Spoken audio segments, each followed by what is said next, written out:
Hello and welcome to Explained by Gravitas. We are on with Josh as always and Tom Hams from Aban Consulting. Want to introduce yourself, Tom? Hi, Andy and Josh. So I'm a town planning consultant. So work across multiple municipalities, and generally am involved in land use and development proposals. So for people, whether they're subdividing land or constructing dwellings or multiple dwellings or doing commercial development, generally someone like me is involved. So it's nice to be on with you guys. Yeah, absolutely.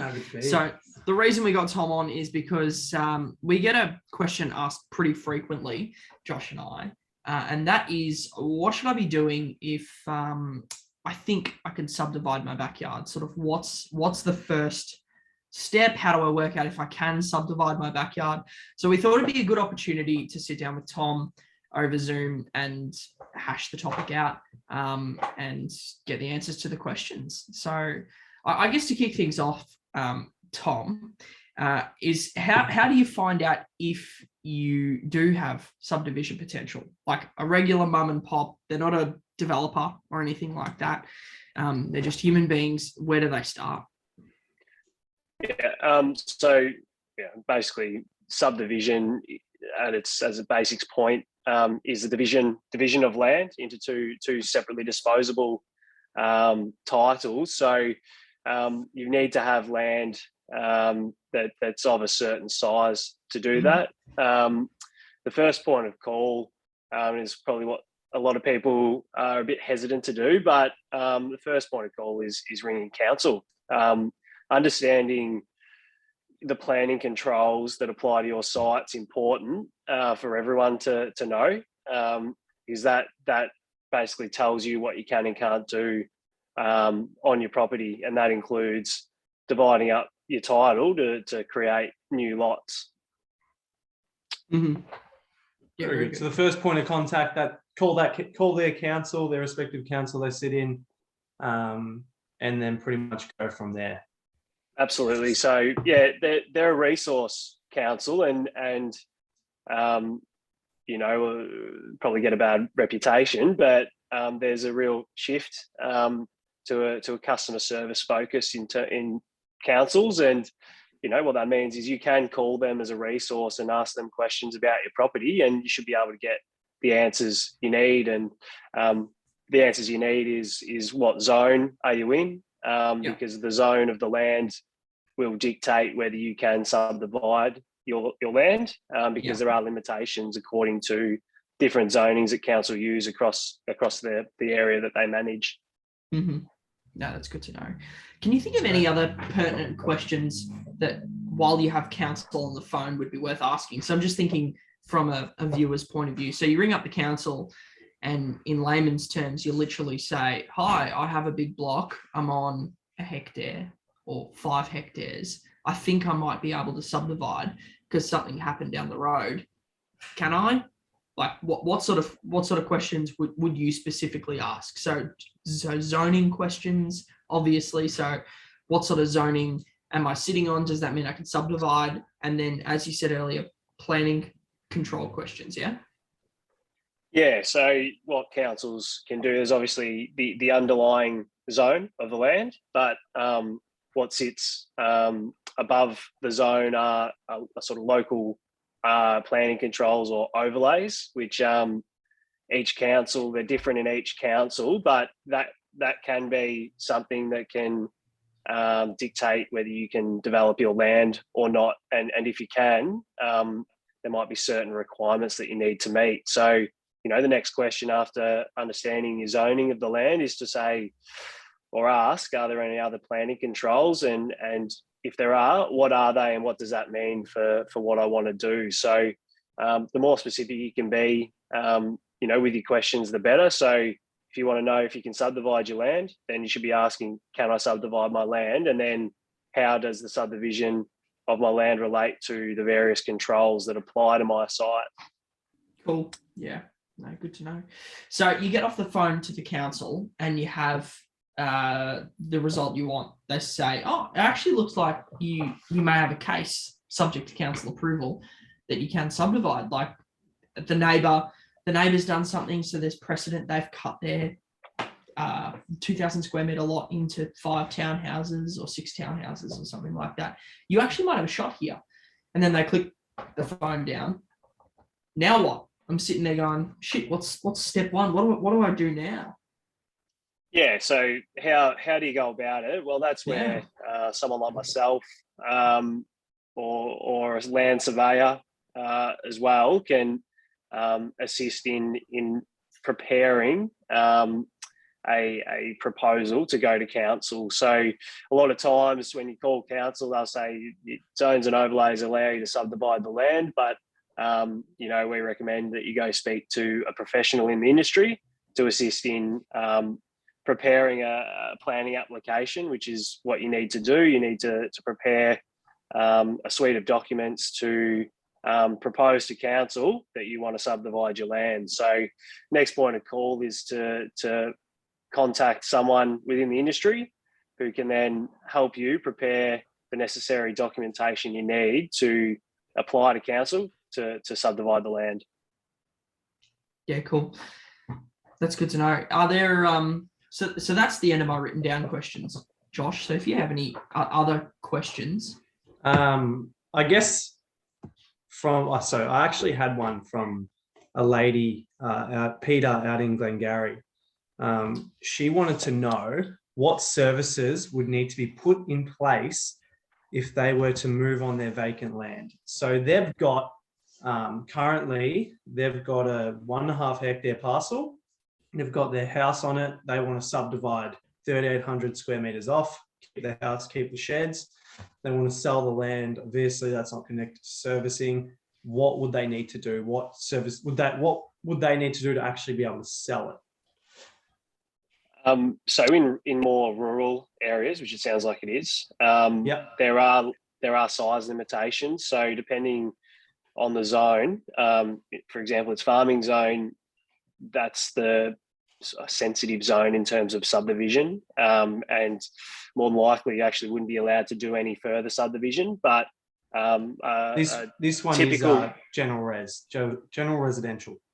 General res. So general res is typically connected to all services. So you can certainly ask that question. So to be in the general residential zone, it requires connection to reticulated water, reticulated electricity, as well as a reticulated sewer system. Sometimes in low density residential zoning or rural living zone, you don't necessarily have connection to services. So you would be able to connect to reticulated electricity, but servicing for reticulated water and wastewater treatment wouldn't be available. So if that's the case, what you need is to demonstrate on a rural property that you can retain your wastewater within your property boundary. And the person that can assist with that is a geotechnical engineer. So someone can do a soil test that will say, the profile of your soil is X, and this is the type of wastewater treatment system that would suit your property. So again, if you don't have the reticulated services, there's different requirements and more people that would need to be involved. And a lot of times, as I said, you can contact a town planner and they'll have, sub-consultants that they use that can assist with that process, or you can contact a land development company that would have those services available. Yeah.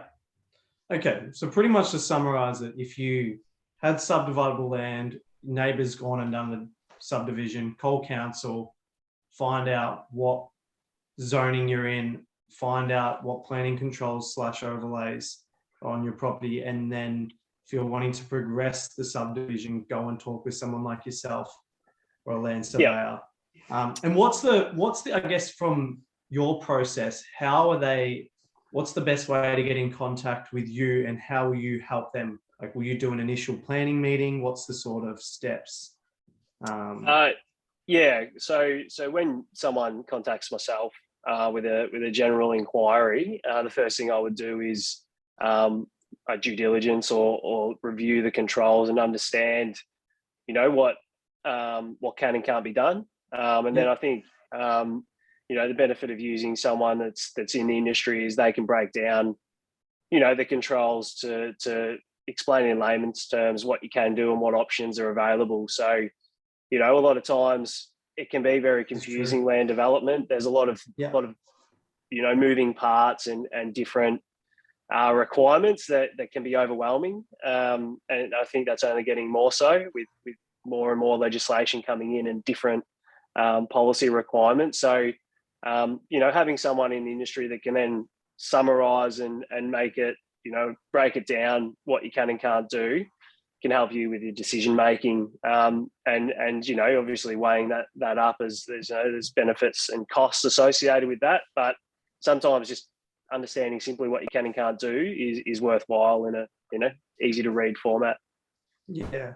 No, I completely agree. I think I was on the phone with a lady out in Traralgon East, and she word for word said, I get these council documents sent to my address all the time, telling me about a new growth plan, but I don't understand a word of it. So I can completely relate. And that's what I think. It's one thing that we use Tom, we're really close with Tom, is he always is able to convey everything that's complicated in a really simple way. So which I'm sure he's done here today, which is great. Yeah, well, it's part of our industry to make things a little bit confusing. Planners have their own language, is what's typically said, but those things you do get in the mail, talking about strategic plans, are quite important. They're quite important to understand because they can affect your property, sometimes substantially. So certainly, spending the time to understand it or calling someone to help you understand it's pretty critical, because a lot of things are decided strategically, and we don't really understand it until we go and try and subdivide the land and we understand that there's been a strategic document that's not allowed it or allows you to do it. So really important when people do get those letters that they try and understand it, or find someone to help them understand it. That last point's worth talking about, I reckon, that building a team around yourself point of, if you get a letter in the mail and you go, I don't understand, don't throw it in the bin, because you'll end up with a drainage easement on your property, or you'll end up with half commission housing or something like that. And it'll significantly impact the value of your property. It is worth getting someone like Tom on to explain in English what this letter means. So while they're in the planning phase, they can adjust it and you can put your 2 cents worth in. No, completely agree.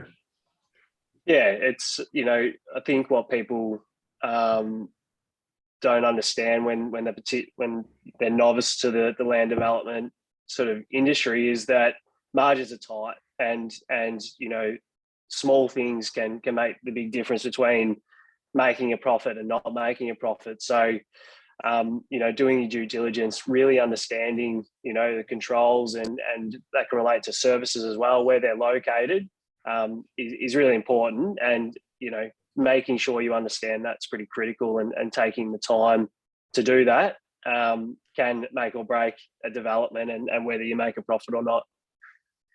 Absolutely. Very good. I think that's it, Josh. That's it from my end. Anything to add? No, not at all. That was perfect. Literally, I learned stuff today, which is awesome. So walking through that process, and I'm in it day to day, which is funny. So I know you've seen more of it, Andy, and I always call Andy the development guy. But it's good to understand that process, especially if you are an owner.